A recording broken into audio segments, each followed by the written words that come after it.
السلام علیکم دوستو، میری آج کی ویڈیو کا موضوع قصہ حضرت اسماعیل علیہ السلام ہے۔ جب حضرت ابراہیم علیہ السلام کی عمر 86 سال تھی تو حضرت حاجرہ علیہ السلام سے حضرت اسماعیل علیہ السلام پیدا ہوئے۔ جب آپ علیہ السلام سیدہ حاجرہ علیہ السلام کے پیٹ میں تھے تو اللہ تبارک و تعالی نے ایک فرشتہ کے ذریعے بشارت دی کہ اے حاجرہ، مبارک ہو، تمہارے ہاں لڑکا پیدا ہوگا۔ جب وہ پیدا ہو تو اس کا نام اسماعیل رکھنا۔ حضرت ابراہیم علیہ السلام جب مصر سے شام واپس آ گئے تو حضرت حاجرہ سے حضرت اسماعیل علیہ السلام کی پیدائش ہوئی اور خواب کی بشارت کے مطابق آپ علیہ السلام کا نام اسماعیل رکھا گیا۔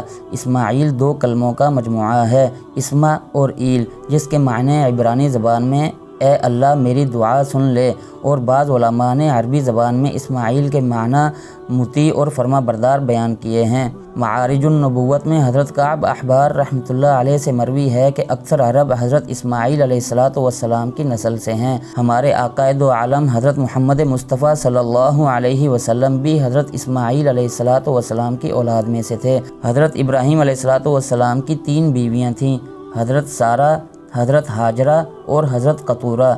ان تینوں سے نسل ابراہیمی چلی اور ان میں رشد و ہدایت کا سلسلہ قائم رہا۔ حضرت ابراہیم علیہ السلام کی عمر 87 برس تھی کہ حضرت حاجرہ کے بطن سے حضرت اسماعیل علیہ السلام پیدا ہوئے، جنہیں ذبیح اللہ کا بلند مقام حاصل ہوا۔ حضرت اسماعیل علیہ السلام حضرت ابراہیم علیہ السلام کے ساتھ بیت اللہ کی تعمیر میں شریک رہے اور اہل حجاز کے لیے نبی بنائے گئے۔ ان کے سلسلے سے صرف ایک نبی پیدا ہوئے اور وہ ہیں خاتم النبیین حضرت محمد مصطفیٰ صلی اللہ علیہ وسلم۔ حضرت ابراہیم علیہ السلام کی عمر 100 سال تھی کہ حضرت سارہ کے بطن سے حضرت اسحاق علیہ السلام پیدا ہوئے، جو اہل فلسطین کے لیے نبی بنائے گئے۔ ان کی تیسری بیوی قطورہ کے بطن سے حضرت ابراہیم علیہ السلام کے 6 بیٹے پیدا ہوئے۔ مدین بن ابراہیم علیہ السلام کی نسل نے اپنی آبادی اپنے باپ مدین کے نام سے بسائی اور یہ اصحاب مدین کہلائے۔ حضرت ابراہیم علیہ السلام کے پوتے ودان کی نسل اصحاب الایکہ کہلاتی ہے۔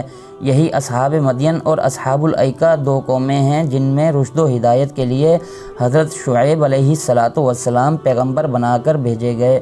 جب حضرت ابراہیم علیہ السلام عراق سے نکل کر فلسطین کی طرف روانہ ہوئے اور مصر پہنچے تو وہاں کے بادشاہ نے آپ علیہ السلام کی بیوی حضرت سارہ، جو کہ آپ علیہ السلام کی چچا زاد بہن تھی، کے حسن کی بہت تعریف سنی اور لہذا حکم دیا کہ حضرت ابراہیم علیہ السلام اور سارہ علیہ السلام کو پیش کیا جائے۔ چنانچہ دونوں دربار میں گئے۔ بادشاہ حضرت سارہ علیہ السلام اور ابراہیم علیہ السلام کی نیکی سے بہت متاثر ہوا اور انعام میں ایک خوبصورت لونڈی حضرت حاجرہ کو سارہ کی خدمت میں دے دیا۔ بعض مفسرین نے لکھا ہے کہ حضرت حاجرہ علیہ السلام دقیون شاہ مصر کی بیٹی تھی۔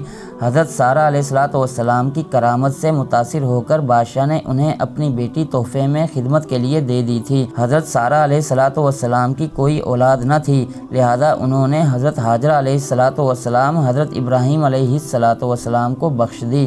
ان سے حضرت اسماعیل علیہ السلام پیدا ہوئے تو سارہ رشک کرنے لگیں۔ حضرت اسماعیل علیہ السلام ابھی اپنی ماں کی گود میں کھیل ہی رہے تھے کہ حضرت ابراہیم علیہ السلام کا اور ان کی چھوٹی بیوی حضرت حاجرہ کا ایک اور سخت امتحان لیا گیا۔ حکم ہوا کہ حضرت حاجرہ علیہ السلام کو ان کے معصوم بچے کے ساتھ حجاز کے بنجر اور غیر آباد علاقے میں اس مقام پر جو یمن سے شام جانے والی شاہراہ پر پڑتا تھا اور جہاں اللہ تبارک و تعالیٰ کے اس مقدس گھر کے مٹے مٹائے نشان تھے، جسے حضرت آدم علیہ السلام نے خدا کے حکم سے اس کی عبادت کے لیے تعمیر کیا تھا، وہاں چھوڑ آئیں۔ ابراہیم علیہ السلام نے بلا پس و پیش اس حکم کی تعمیل کی اور حضرت حاجرہ علیہ السلام اور اسماعیل علیہ السلام کو ساتھ لے کر مکہ کی بے آب و گیا وادی میں صفا اور مروہ پہاڑیوں کے بیچ میں پرانی عبادت گاہ بیت اللہ کے کھنڈروں کے قریب لا بٹھایا۔ ایک مشکیزہ پانی اور ایک تھیلی کھجور کی جسے ساتھ لائے تھے پاس رکھ دیں اور خدا حافظ کہہ کر واپس ہو گئے۔ حضرت حاجرہ علیہ السلام پیچھے دوڑیں اور کہنے لگیں، اے ابراہیم، ہمیں جنگل کے میدان میں کس پر چھوڑے جا رہے ہو؟ حضرت ابراہیم علیہ السلام نے جواب دیا، اللہ تبارک و تعالیٰ پر۔ حضرت حاجرہ علیہ السلام نے کہا، پھر تو ہمیں کوئی فکر نہیں۔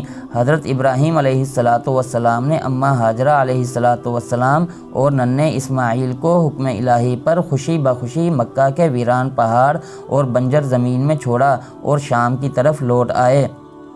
دوسری طرف حضرت ہاجرہ علیہ السلام اپنے بیٹے حضرت اسماعیل علیہ السلام کو دودھ پلاتی رہیں، یہاں تک کہ مشکیزہ میں جو پانی تھا وہ ختم ہو گیا اور کھجوریں بھی ختم ہو گئیں۔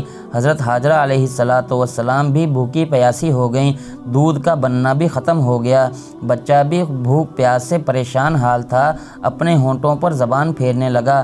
بچہ کا یہ حال ماں سے برداشت نہ ہو سکا، چنانچہ آپ علیہ السلام پانی کی تلاش میں صفا اور مروہ پہاڑی کے درمیان دوڑتی رہیں۔ پھر حکم الہی پر حضرت جبرائیل علیہ السلام نے حضرت اسماعیل علیہ السلام کے قدموں کے پاس پیر مارا، جس سے پانی جاری ہوا۔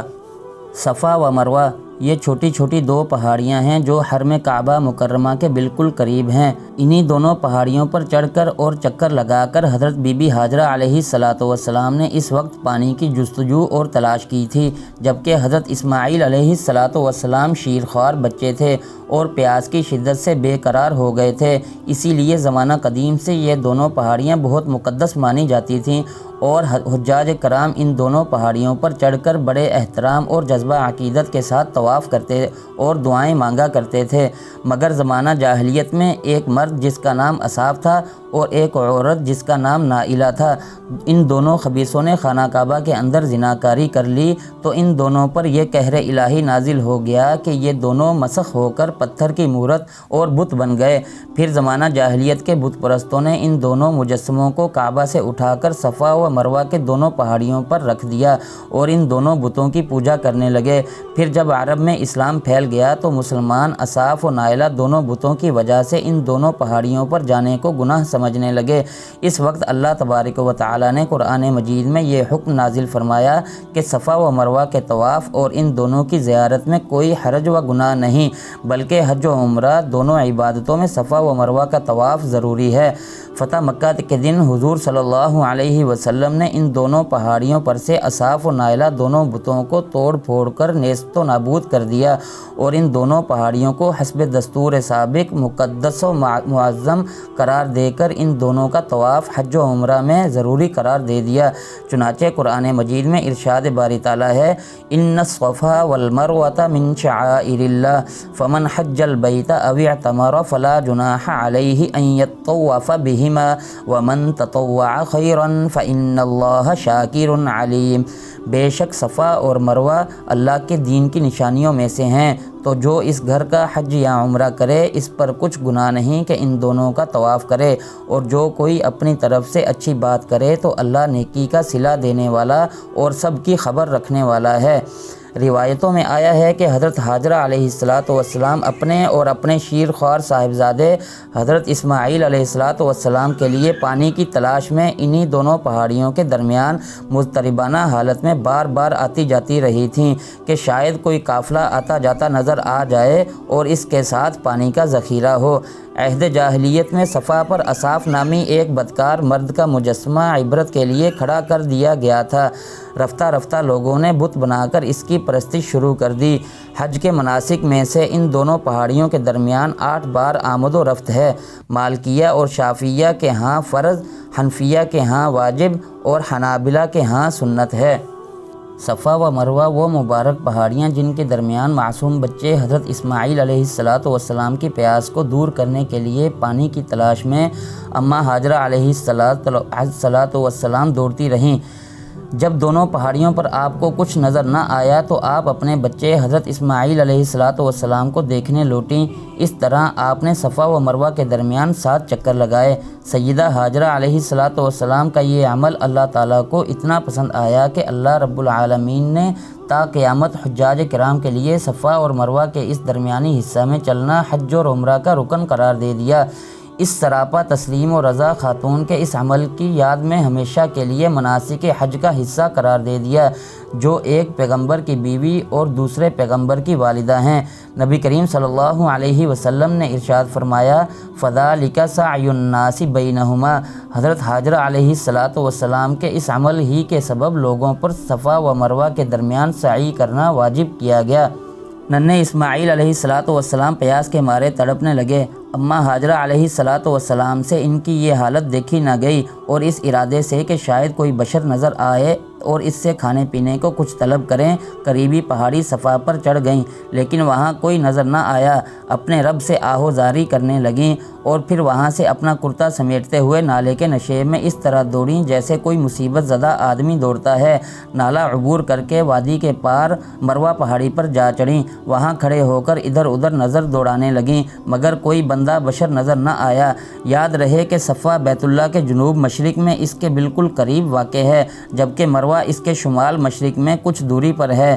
دونوں شمالاً جنوباً ہیں اور درمیانی فاصلہ تقریباً 395 میٹر کا ہے۔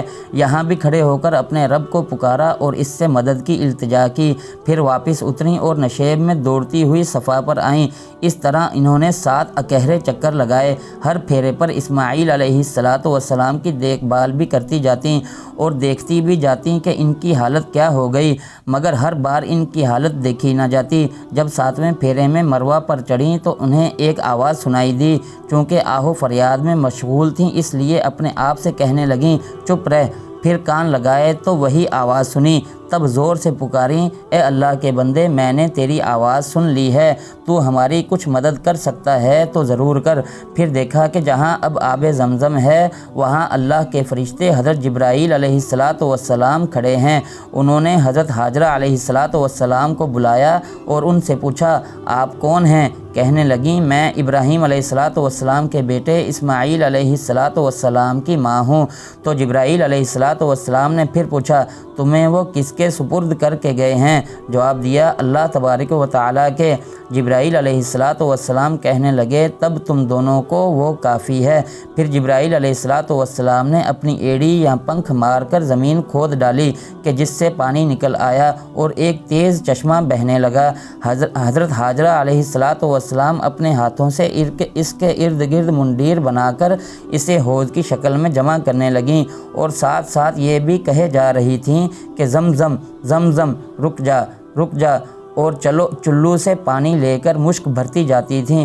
جیسے جیسے پانی لیتی جاتیں وہ چشمہ اور جوش مارتا جاتا۔ نبی کریم صلی اللہ علیہ وسلم نے ارشاد فرمایا، اللہ تعالیٰ اسماعیل علیہ السلام کی والدہ پر رحم کرے۔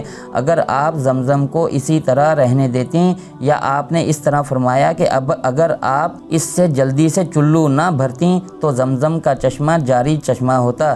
اس طرح حضرت ہاجرہ علیہ السلام نے جب چشمہ سے پانی پیا تو حضرت ہاجرہ علیہ السلام کا دودھ بھی جاری ہو گیا جو بچے کو پلایا گیا۔ فرشتہ نے آپ علیہ السلام سے کہا، تم کوئی خوف نہ کرو کہ تم ضائع ہو جاؤ گے، بے شک یہاں بیت اللہ ہے اور اس کی تعمیر یہ بچہ اور اس کا باپ کریں گے۔ بے شک اللہ تعالیٰ اپنے مقربین کے اجر کو ضائع نہیں کرتا۔ کچھ عرصے بعد بنی جرہم کا ایک قبیلہ پانی کی تلاش میں وہاں پہنچا اور حضرت ہاجرہ علیہ السلام سے قیام کی اجازت مانگی۔ حضرت ہاجرہ علیہ السلام نے اس شرط پر اجازت دی کہ پانی میں ملکیت کی حصہ داری منظور نہیں ہوگی۔ جرہم نے یہ بات بخوشی مان لی۔ رسول اللہ صلی اللہ علیہ وسلم نے فرمایا کہ حضرت ہاجرہ علیہ السلام خود بھی باہمی انس و رفاقت کے لیے یہ چاہتی تھیں کہ کوئی یہاں آ کر مقیم ہو۔ وہ یہاں خیمے بنا کر رہنے لگے۔ انہی کے درمیان حضرت اسماعیل علیہ السلام بھی رہتے اور کھیلتے اور ان کی زبان سیکھتے۔ جب حضرت ابراہیم علیہ السلام کو خواب میں حکم الہی ہوا کہ بیٹے کو ذبح کرو، چنانچہ حضرت ابراہیم علیہ السلام نے بیٹے سے کہا، مجھے اللہ تبارک و تعالیٰ نے تمہیں ذبح کرنے کا حکم دیا ہے۔ تو ننھے اسماعیل نے خود کہا کہ اے ابا جان، اللہ کے لیے تو سب کچھ حاضر ہے، یہ جان اسی کی تو عطا کردہ ہے، آپ وہ کریں جس کا اللہ تعالیٰ نے آپ کو حکم دیا ہے، انشاءاللہ آپ مجھے صبر کرنے والوں میں پائیں گے۔ چنانچہ حضرت ابراہیم علیہ السلام بیٹے کو ذبح کرنے کے لیے منی تشریف لے گئے۔ شیطان نے ابراہیم علیہ